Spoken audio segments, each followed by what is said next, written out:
Patna express को subscribe करना बिल्कुल ना भूलें।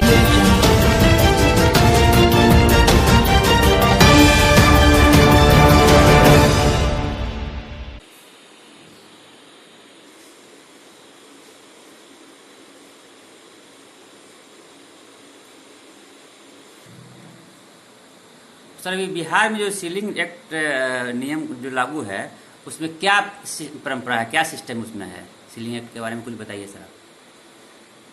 बिहार का ही नहीं पर सीलिंग एक्ट तो पूरे देश के लिए है और सीलिंग एक्ट के हिसाब से जो है उसमें लगभग 2700 एकड़ ज़मीन रखने का 4 आदमियों का है और इसके हिसाब से तो जो सामाजिक व्यवस्था के जो लोग रहे, सामंतशाही लोग रहे, इस तरह से उन्होंने बना दिया कि गरीबों को तो उसमें कुछ मिलना नहीं और ये जो इनकी जितनी भी ज़मीन है वो सब बचा ले गए। जैसे उदाहरण तौर पर कि अगर एक परिवार के 4 भाई हैं, 4 भाइयों में अगर उसका जो बंटवारा हो जाए तो 680 या जिससे ज़्यादा एकड़ ज़मीन रखने का उनको अख्तियार है। इस प्रकार से 2700 एकड़ 4 आदमियों का जो है 4 आदमियों में बांट दीजिए तो उनकी ज़मीन पूर्ण रूप से सुरक्षित हो जाती है। जैसे अगर किसी मंदिर में 4 देवता हैं तो चारों के भोग के लिए 2700 एकड़ जो है सुरक्षित हो गई।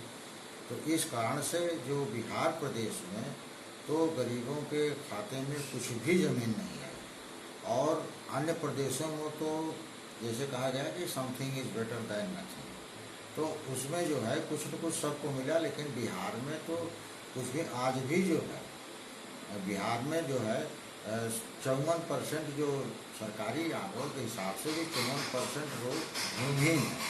अगर 54% भूमिहीन हैं तो वो उनके लिए जो भी सरकारें आई, चाहे बिहार की या देश की जो सरकारें आई, ट्रांसफ़र ऑफ पावर्स तो हुआ, लेकिन जो भूमि वितरण का सवाल था उसमें किसी ने डर के मारे नहीं किया कि सामंतशाही नाराज हो जाएगा या जिनके पास जो जैसे ब्राह्मण क्षत्रिय वैश्य इनके पास जो है 90% जो है यहाँ की जो आर्थिक व्यवस्था उनके हाथ में है, तो उनको इसीलिए दिक्कत हुई कि जो आर्थिक व्यवस्था जब इनके हाथ में है तो इसीलिए सीलिंग एक्ट को इस तरह से बनाया ताकि उनकी ज़मीन सुरक्षित रह जाए और व्यापार में या उद्योग में, शिक्षा में, सुरक्षा में, संपत्ति में, स्वास्थ्य में, रोजगार में तो उनका जो है सबसे ज़्यादा हिस्सेदारी उन्हीं की है।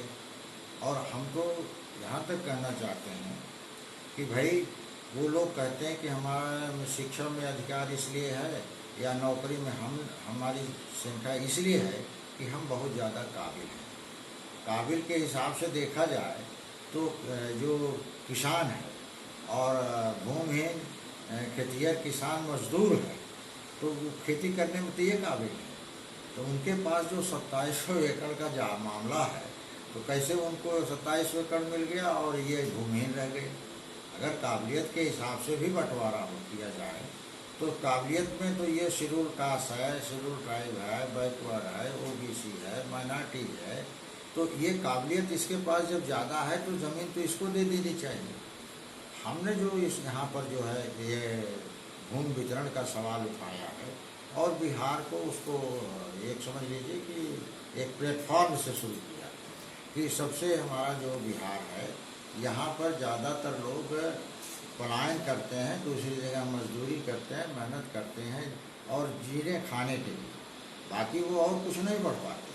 तो इसलिए हमने बिहार को चुना है कि भाई यहाँ की हालत तो सबसे ज़्यादा खराब और यहाँ जो है ज़्यादातर जो शेड्यूल कास्ट हैं या शेड्यूल ट्राइब हैं या जो ओबीसी के हैं तो सबसे ज़्यादा भूमिहीन हैं और भूमिहीनों में सरकार भी कहती कि भाई हम इनको जो है इनका मतलब मकान बनाने के लिए कुछ खेती करने के लिए देंगे। लेकिन देश की आज़ादी को तो काफ़ी समय हो गया, आज तक इनको जो है घर बनाने के लिए भी जगह नहीं। बिहार में तो ज़्यादातर लोग जो है सड़कों के किनारे या जो उबड़ खाबड़ ज़मीन पड़ी रहती है तो उसी पे बना के अपना जीवन यापन या किसी तरह से कर रहे हैं। तो इसलिए सबसे जो अहम समस्या बिहार की है वो भूमि वितरण की समस्या है। इसी को लेकर हम लोगों ने वो एक ज्ञापन भी महामहिम राज्यपाल को देंगे और राष्ट्रपति जी को देंगे, माननीय प्रधानमंत्री को देंगे।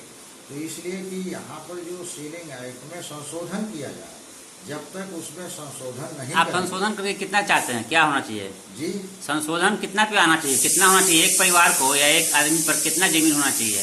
भाई एक परिवार को कम से कम अभी 2700 रखने का है सिस्टम, कितना रखने का ये सिस्टम है? उसके हिसाब से सीलिंग एक्ट अब कानून में कितना कहता है कि एक आदमी कितना जमीन रख सकता है कानून के अनुसार? इनका तो जो सीलिंग एक्ट बना दिया वही कानून है। तो कितना है अभी कितना है? अभी इनको 2700 एकड़ तक इनके हिस्से में आ जाता है रखने का अभी बना हुआ है। आप कितना चाहते हैं? और हमारा तो ये मकसद है कि हर जो भूमिहीन है उसको कम से कम 1 एकड़ जमीन कम से कम जो है मिलना चाहिए। और 1 एकड़ से कम जमीन तो और दूसरी चीज़ जो इनका एक बंदोपाध्याय की एक कमेटी बनाई थी तो उसकी भी रिपोर्ट है कि अभी इतना बिहार में ज़मीन है कि भूमिहीनों को कम से कम 1 एकड़ ज़मीन दी जा सकती है। तो इसलिए क्या है कि परिवार में उसी के हिसाब से ज़्यादा ज़मीन दे सकते हैं।